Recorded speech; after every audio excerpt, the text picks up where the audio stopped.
السلام عليكم كيم جون أون walaashiis Kim iyo John haweenayda ugu awooda badan Kuuriyada Waqooyi sanadihii ugu dambeeyay Kim iyo John ayaa soo ifbaxday oo noqotay shakhsi muhiim ah udub dhexaadna u awooda biyongi waa da'da ka yar hogaamiyaha Kuuriyada Waqooyi Kim iyo John isla markaana waa qofta kaliya ka midka ah walaalihiisa ay sida aadka isugu dhow yihiin Kim iyo John ayaa markii ugu horeysay tareenka caalamka soo jiidatay sanadkii 2018 markaas oo ay ka mid ahayd wafdigii Kim ee booqanayay Kuuriyada Koonfureed waxay qayb ka ahayd oo ka shaqeyn jirtay walaalkii dhabarkiisa ergada ciyaarihii Olombikada xilligaas oo kooxihii ka soo socday Koonfurta iyo Waqooyiga ay hal koox noqdeen waxay 2018 la shaqeynaysay oo ay barbar taagneed walaalkeed xilli uu qaaday wado diblomaasiyadeed isagoo la kulmay madaxweynaha Kuuriyada Koonfureed Moon Jae-in madaxweynaha Shiinaha xilli Jinping iyo kulanka muhiimka ah ee uu la qaatay Donald Trump xiriirka dhow ee leedahay walaalkeed Kim iyo doorka heerka sare ah ee ay ka ciyaarayso siyaasadda ayaa markale soo ifbaxday Abriil 2020 markaas oo ay iyaduna sameysay wax sidiisoo kale ah ama haladeegnimo Kim Jong Un oo maqnaa ay farqayaasha dadweynaha qofka soo kala afaarihiisa ay u soo bixin jirtay sir ama ay wahayd basaas Kim iyo John waxay ka mid tahay dadka ugu sarreeya ee la saadaalinaya inay bedeli doonaan Kim Jong Un doorka gabadhan Kim ayaa sare u kacay bishii Oktoobar 2017 markaas oo loo dilacsiiyay inay ka mid noqoto guddiga dejinta siyaasadda xisbiga shuuciga koor waxay ahayd agaasima ku-xigeenka waaxda propaganda jagadaasi oo la rumaysan yahay in ilaa iyo imika ay hayso isla markaana ay ka shaqeyso sare u qaadida sumcadda dadweynaha oo ku dhex leeyahay walaalkeed Kim Master Kim ayaa sidoo kale ka mid ah shakhsiyaadka ku jira liiska cunaqabataynta Mareykanka waxaana lagu eedeeyay tacdiyo dhanka xuquuqda aadanaha ah oo ka dhacay Kuuriyada Waqooyi waxay arrintan micnaheedu tahay in muwaadiniinta Mareykanka aysan wax xiriir ah la samayn karin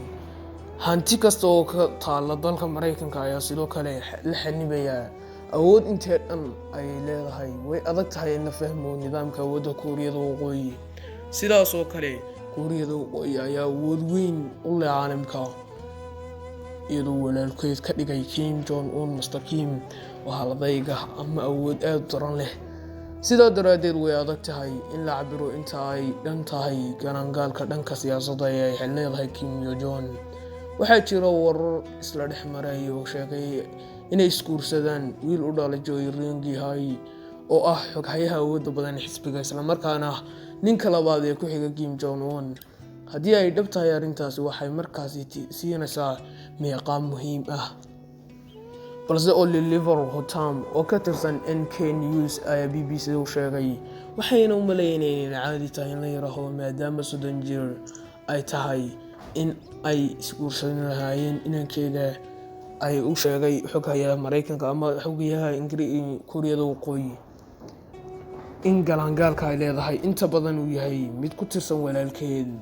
haddii ay noqoto in la helo qof bedeli kara Kim Jong Un xiriirka qoyska ayaa noqonaya mid muhiim ah Kim Jong Un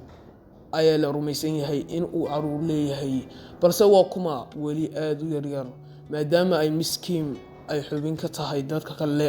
leh dhaxalka warbaahinta dawladda Kuuriyada Koonfureed ayaa si sahlan qeyl ugu heli kara in awooday lagu wareejiyo balse dhaxaltooyadaasi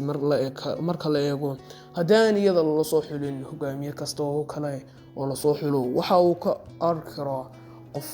la loolamayo ilaa uu yimaado awoodda xubin kale oo ka tirsan Kim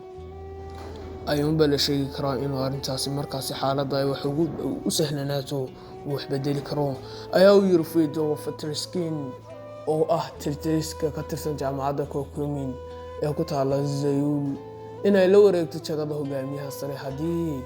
kale waxay lumisay dhammaan awoodaha inay suurtagalaan xitaa inay nafteeda ku weyso jagada ayaa ku habboon inay ka qabato qoyska xukunka haya Kim iyo John waa gabadh ugu yar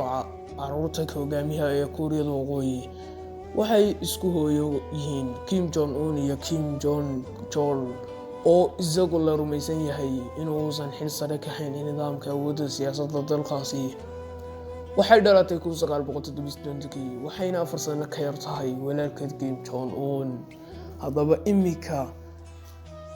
xilka haya waxay ku beeran kartaa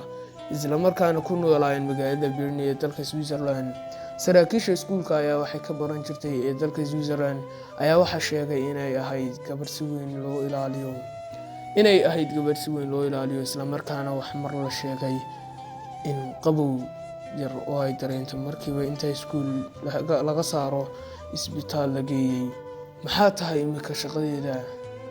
tan iyo 2014 shaqada Kim Jong waxay ahayd inay difaacdo sumcadda walaalkeed isla markaana waxay door mug leh ka qaadanaysaa waaxda propaganda ee loo sameeyay xukunka. waxaa la sheegay in iyada ay marayso dhammaan howlaha uga soo baxfara fagaarayaasha isla markaana waa la taliyihiisa dhanka siyaasadda. doorkeeda ku aadan suurtagalnimada inay tahay qofka bedelaya walaalkeed ayaa soo baxday mararka oo looga diyaariyo xaaladda ama caafimaadkiisa walaalkeed Kim Jong Un. waxaa dhawaan soo baxay warar la isla dhexmaray oo sheegay inuu xanuunsanayo Kim,